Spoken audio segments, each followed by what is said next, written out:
It has been a busy week full of news and updates on English to Africa TV. Here are some highlights from each of our programs. Straight Talk Africa is filling in, first of all, big shoes. Queen Elizabeth had, the reactions are sort of mixed in terms of, how people have reacted to her passing. The good sides and, of course, the criticisms. But I think Charles has to define his own leadership signature. Queen Elizabeth, for example, despite the sort of dark history of the British Empire, contributed somewhat to the liberation of Southern Africa, using soft power in the background, very diplomatically. Africa 54. I, William Ruto,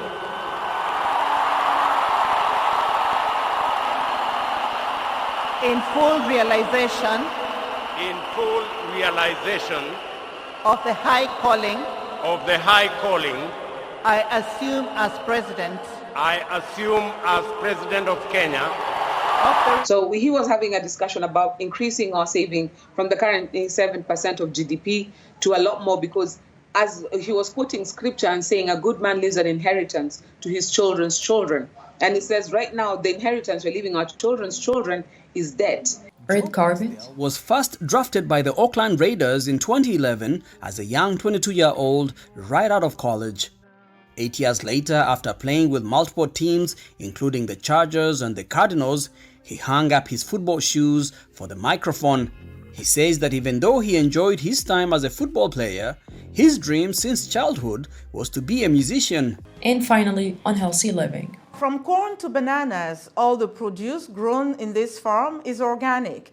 The farm, called Jenan Lakhbir, is located in Darboza, a city 20 kilometers west of Casablanca.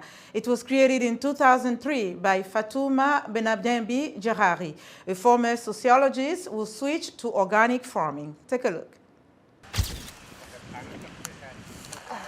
On utilise l'eau à très petite quantité. We use water in very small quantities. Agroecology is really the soil health.